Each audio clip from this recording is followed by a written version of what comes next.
This is Any City Music coming at you with Marshall Hance at Love and Wine Records, and we're going to talk to you about his new EP, Pansy.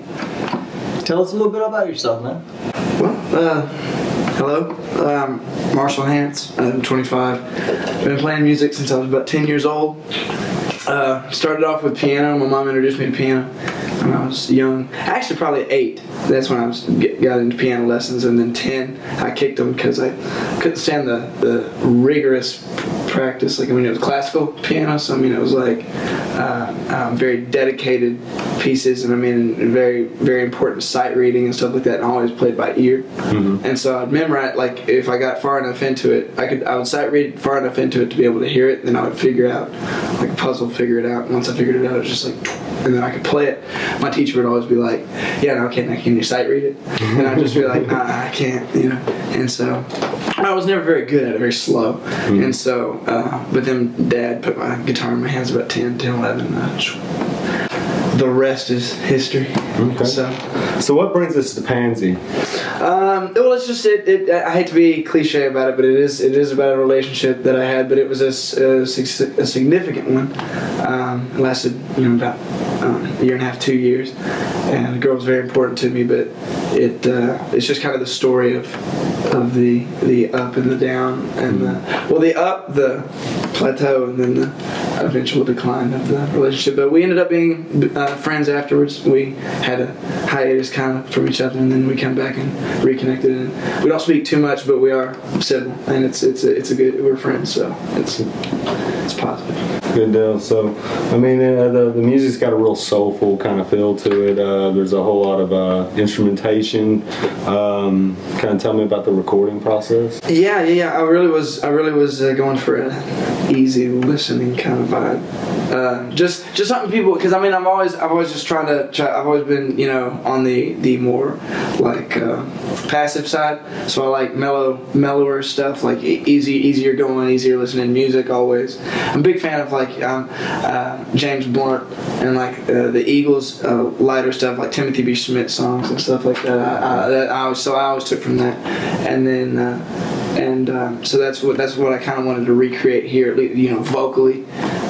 I've always been a fan of harmonies, backup vocals. That spans, of course, any genre of music. You have Elvis, Beatles, big stuff like that. So I mean, I took a lot of inspiration from all those guys, and I was like, I kind of made it. Of course, I tried to make it my own, but it was just me and another guy, Heath Parrott.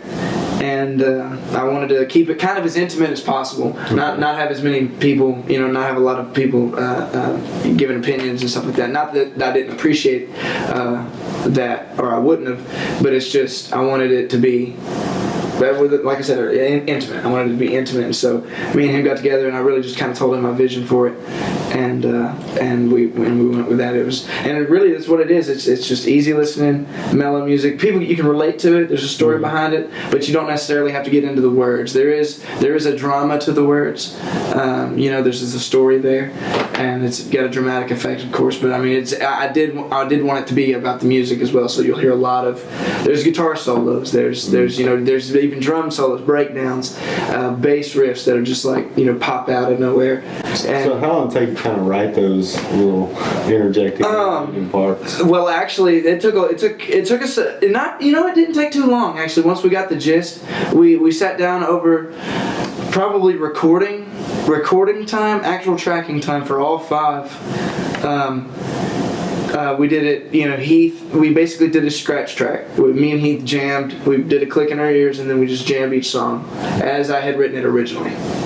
And then I trusted him to lay the drums down completely. And when he had the drums how he wanted them, maybe, I think that took about a month and a half or so.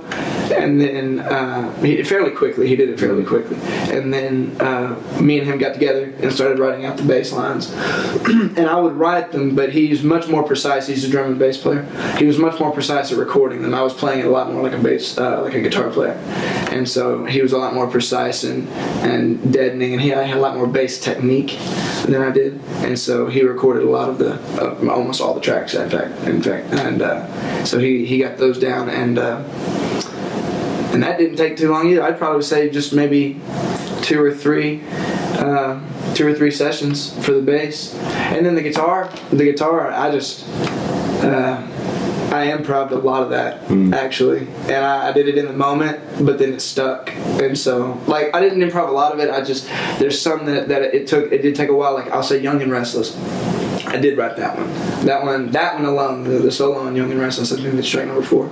It took 3 sessions by itself. Like the first one, and in fact, I had to bring my dad. My dad, Rayburn, he came in and he helped me write that one too. It was me, him, and Heath. We all sat around because that one was very. And I hate to keep name dropping bands, but I mean it's just really it's the sound that it really was the sound that we were going for. It's the recording process, because I mean we were thinking, hey, this is kind of who I want to draw from at this point in the song. It wasn't necessarily like I was just trying to sound like that in the entire song. It's like, no, this is Marshall Hance. But at this point in the song, I really hear this, and this band is the closest thing to do it.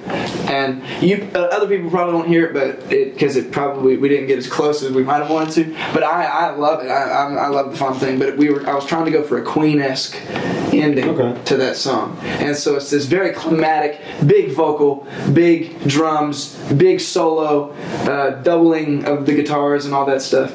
And so we did all that. So it's part of a series. Kind of tell me a little bit about that. Yeah, I've kind of got this concept going, and it's coming together as it comes together, which is really cool. It's unveiling itself to me as I work on it. So it's kind of impromptu, but the concept is I've had in the past, I'd say 5 years of my life, I'd have, which is really where I've started to, honestly, if I self-evaluate, I've really started to mature more and more in the last 5 years of my life. And it's because of these 2 relationships. And this last significant relationship was with Grimes, and that's about Little Lion. That's the Little Lion EP, and that's the second EP. That's the second part of the concept of EPs, I guess, that I'm going to release. It's going to be like a collective. They're going to be 4 or 5 songs each, and it's just kind of, and the 2 are kind of like, I guess, for better or worse, love stories and tragedies, love tragedies. And then the third one is like, hey, you know, yeah, you heard all this sappy stuff before, which it is sappy. It is sappy. Don't get me wrong, but at the same time, it jams. And I don't want to say it just because it's mine, but I do feel like it jams. I mean, it's driving music. You put it on and driving, and you're 20 minutes and it's passed quick. You know, you 2 or 3 songs, and it's. I feel like you can get it's background music just as much as it's foreground music, I think, and so. But then Little Lion, you know, it's another collective of that. But then the third one is going to be, and I'm excited for Little Lion. It's going to be a good patch of work. But the third one's going to be all instrumental. I listen to a lot of guys like Eric Johnson, Jeff Beck, guitar guys, and so I want to be able to tell people, you know, as much as I can be a savvy songwriter, I guess. You know, write love songs, love stuff like that, but and drama.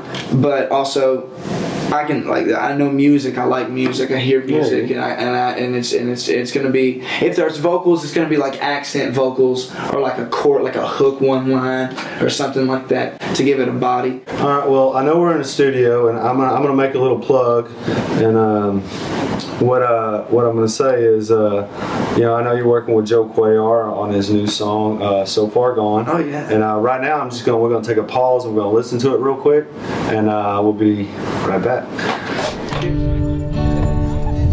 This is titled "So Far Gone," one of my originals.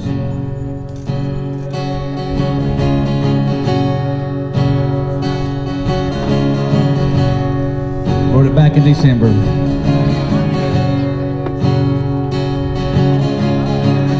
I tried to love you, I tried to stay, I tried to hold you, you pushed me away, now I'm gone,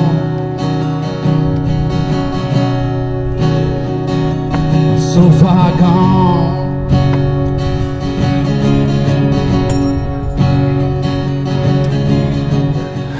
So tell me how that's kind of going. It really is good. What we're gonna do, we have everything just about hacked out, And as far as and what I guess what I mean by that is everything's tracked and layered and stuff. But what I want to do is re-record it, but as if I was listening to the recording, like basically the exact same thing, just with everything, like just re-record. So that way, it gives it like this certainty, and that's the best way I know how to translate it, because I feel as of right now it's still a very young, not young that he's written it, it's not young to him necessarily, but it's still young as far as the studio idea of the song. And so, but it's I mean, it's a great, I mean, as far as if you put Joe in the acoustic, you set it down and you just recorded that and boom, there. I mean, it's solid as a rock. And so, I mean, and we've got that version. We have that version. We have that out. But I'm actually, I'll say I'm trying to record. This will be my first attempt for Love and Wine Records. I'm actually doing all the instrumentation except for what Joe wants to do. And so whatever Joe wants to do, he'll elect to do. But then we're putting drums in, so I'm playing drums on it and bass, and I'll do the electric guitar. And we'll let Joe, of course, do the acoustic, and if he wants to like pick out any kind of piano or anything or whatever, or put vocals, of course. And so we'll go from there. But so I'm also being careful to make sure that I'm doing right by him as far as the instrumentation. So kind of bringing it back, where can people find your music? MarshallHance.com. Don't be fooled. It says Marshall Hance Music on the URL.